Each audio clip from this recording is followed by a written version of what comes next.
special honor for me to be able to introduce our next speaker, who's a terrific colleague of mine at the University of Arizona, Dr. Mike Matheron. When I first came to Arizona in 2001, Mike was the first one to greet me in Arizona, and in fact even helped me submit my first grant proposal to the Arizona Iceberg Lettuce Research Council before I even started my job here in Arizona. And I think it was Mike's way of saying, get to work, right? So Mike has an amazing depth of experience in the diseases of vegetables in the Southwest and knows about desert disease epidemiology and disease management probably more than anyone. And as such, his contributions to this conference and to the continued improvements for Fusarium Wilt management here in the Southwest and elsewhere are invaluable and greatly appreciated. Mike? All right. My task is to talk about this disease, basically how it first, or when it first appeared in Arizona, and some of the earlier work that's been done on this particular disease. So we'll proceed. All right. Thank you, Steve, for showing. This is going to help me a lot in my time. Many of the slides that Steve showed in the introductory remarks that he gave, pretty much Fusarium is the same here as it is in California. So a lot of these slides will just go pretty quickly. But anyway, the symptoms that you see up here were the first evidence that Fusarium wilt was present here in Arizona. And these symptoms were first observed in 2001. Doesn't seem like very long to me, but actually that's been quite some time. And the typical wilting, as you see, dead plants, and the characteristic reddish-brown inter-root discoloration that is characteristic for this disease. All right. Again, Steve alluded to maybe Fusarium being mistaken for some other disease. One of the diseases that we do have here that can be mistaken for Fusarium as you drive by in your pickup might be Sclerotinia. But the one big difference here is that with Fusarium, there's no visual evidence of the fungus. You can't see it without using a microscope. Whereas with Sclerotinia, for those of you who deal with this disease know that the presence of the fungus, the white growth, plus the sclerotia would be present. So initially, a patch that you see like right in here, you may say, okay, is this Sclerotinia or is it Fusarium? But as soon as you go out in the field and try to pick up one of these affected heads or look at the plant and you don't see any mycelium, then you know that it probably is Fusarium. Again, as Steve alluded to, the only way to tell for sure is to bring some of the tissue into our laboratory where we can culture it and then tell you for sure that the Fusarium organism is there. All right, again, the only way to actually visualize the fungus is to grow it out in culture in the laboratory. When we do this, these are 4 pieces of root tissue. The fungus grows out of that readily. And this fungus produces various types of spores. Steve showed you a nice picture of the chlamydospores, and there's 2 other types of spores that are formed by this fungus as well. All right. 2001, that was kind of the seminal year, the first year that this disease was actually found here in Yuma County, Arizona. The red dots show you the 6 sites where this fungus was found. So it wasn't all just in one spot. You can see various locations. 2002, the areas where the fungus was found is shown in those blue squares. And in 2003, the triangles. This continued on until about 2010, increasing number of fields. And by the year 2010, we had 50 distinct locations where the fungus was isolated. We stopped counting at that time due to difficulties in knowing whether it was a repeat sighting or actually a new site. So how many fields do we have at present? We really don't know. Also, this area right up here, Imperial County, So technically, Steve, this is your state problem, but our growers here do farm in this area, and during that time, 3 distinct sites of Fusarium were found there as well. Okay, at that particular time, we knew we had a big problem on our hands, and so an effort was through discussions with growers, kind of a battle plan was developed on learning something about this disease. And one of the things that we did is to take a look at the existing cultivars at that time to see if there may be some cultivar differences. And hopefully what we were hoping to find is something that would be a little more resistant than the very susceptible varieties that we had seen the disease in the field.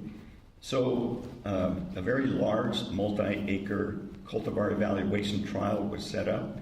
And as you can see here, over the 2-year period that this was conducted, we looked at 89 different crisphead cultivars, 20 Romaine, and lesser amounts of greenleaf, redleaf, and butterhead. These were planted actually at 3 different times. For those of you who don't live here, we have cultivars that are specific for certain planting windows. When you plant lettuce here in September, it's typically above 100 degrees Fahrenheit. Coastal adapted varieties don't do too well during that temperature. So basically we picked 3 different planting times and we planted the seed in those respective times. And then there were a few crisphead and a few Romaine varieties that we actually planted in each of those 3 trials to kind of have the same genetics in place during the different development times. And this is what we found. These are I believe there were about 8 crisphead varieties that were planted at each of those 3 windows during the 2-year period. And the take-home message obviously here is if you plant early, you're going to get a lot of disease. And this is typically what was found in the naturally infested sites prior to the establishment of these experiments. The mid-planted season, however, using the same cultivars, we got much less disease. And then the late planting in December, very little disease, as you can see here. Well, if you look at the soil temperature, there's a very strong relationship here between the soil temperature, and again, this is the soil temperature measured at a depth of 4 inches or 10 centimeters. And you can see the higher soil temperatures, we had higher levels of disease, lower temperature, lower disease. So that was an interesting finding. There was also a difference, and this basically shows you the difference in planting time in relation to the amount of disease that we saw. Higher soil temperatures, higher disease. And that was not just in the crisphead varieties, it was in all the varieties that we looked at. But if you do look at Romaine here, you see even in the September planting, the incidence of disease was quite a bit lower than we saw with the crisphead cultivars and the other cultivars as well. So if we look at that in a little more detail, these are all of the Romaine cultivars that were present at that time. And obviously, you look at the length of the bars here, the susceptibility of these particular cultivars to the Fusarium varied quite a bit.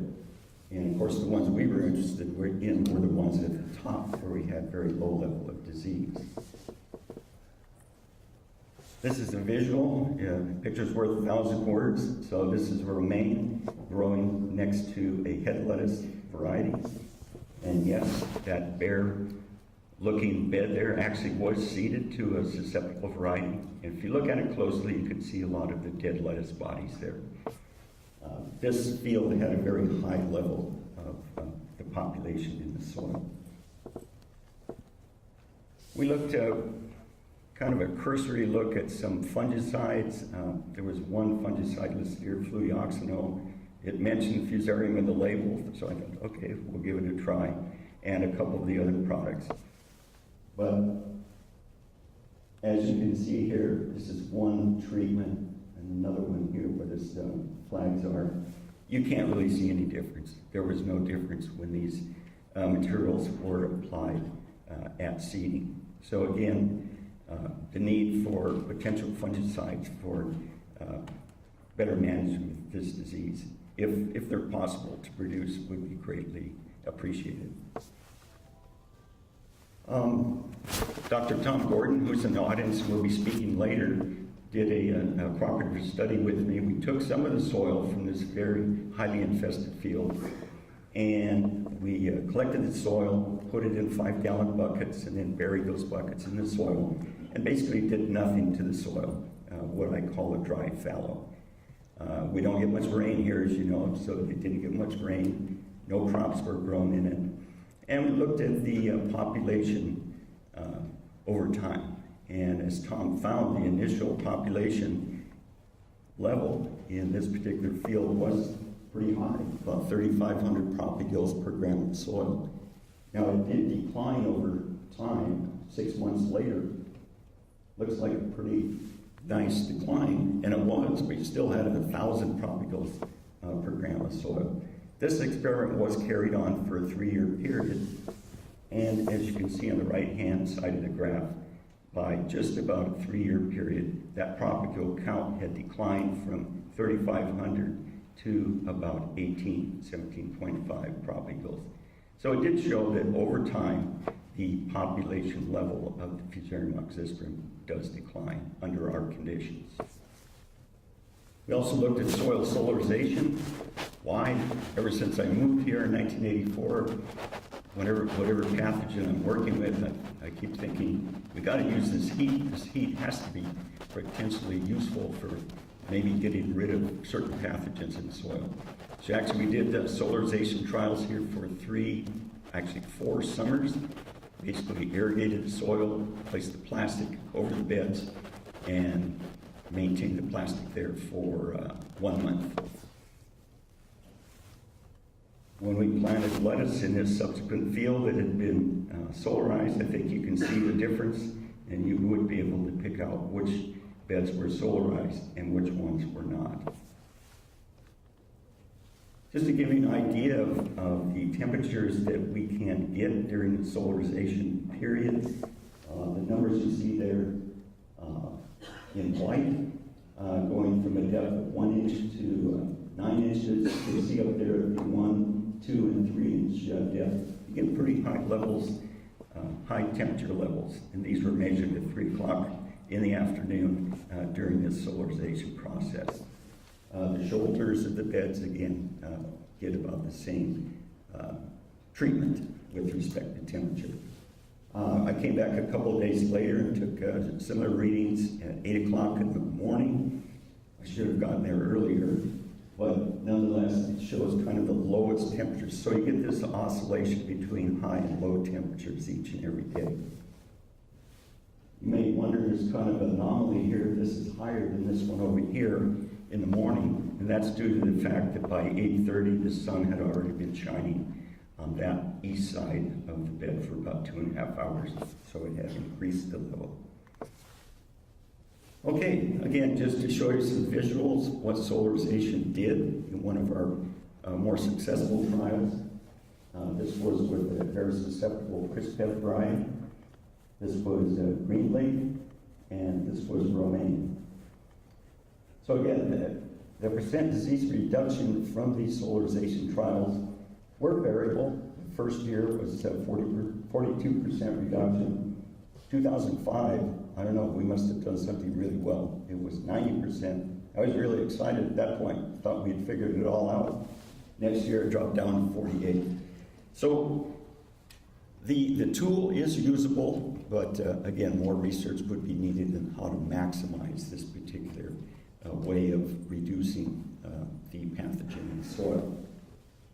So again, kind of a summary, what we do right now and what we're looking for in the future. Again, we have it in the early work. We identified some cultivars, romaines, that were tolerant or resistant to the disease. Crisphead varieties we still need. And when you go to the field trial this afternoon, you'll see ongoing extension of this work. We're looking at more commonly grown varieties right now. Cultural practices, if you have a field that's infested with the organism, you can grow crisphead lettuce there in December. You will get some disease, but it won't be as catastrophic as if you tried to plant in September or October.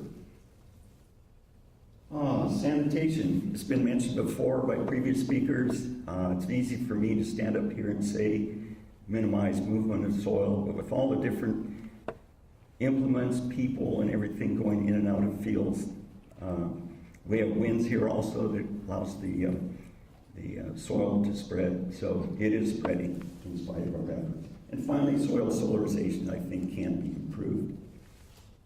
With that, is there any time for questions? Yes, there is. All right. Thank you, Michael.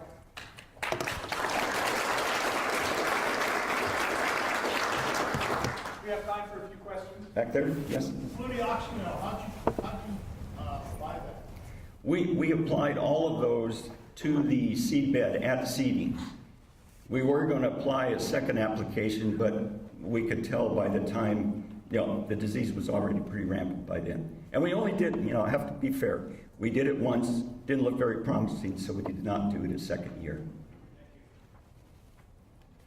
Yes, Gladys? Did you ever try applying it as a seed treatment? No, we did not. And that would be something that would be, something we should look at. Yes, sir. Was there any residual effect of soil sterilization? Unfortunately, we didn't look at that. We moved to a different location each year, and I can't tell you that. Okay, so the follow-up on the second year, you didn't look at what it looked like without the solar? No. The problem in this particular field, after we were done another crop, as you know, we always plant other crops, and usually oftentimes wheat or something like that, so the beds were totally destroyed, and so they would need to be maintained to actually do that kind of study, which is something we should look at as well. All right, well, can we save the last few questions for maybe during the break? And let's thank Mike again for his presentation.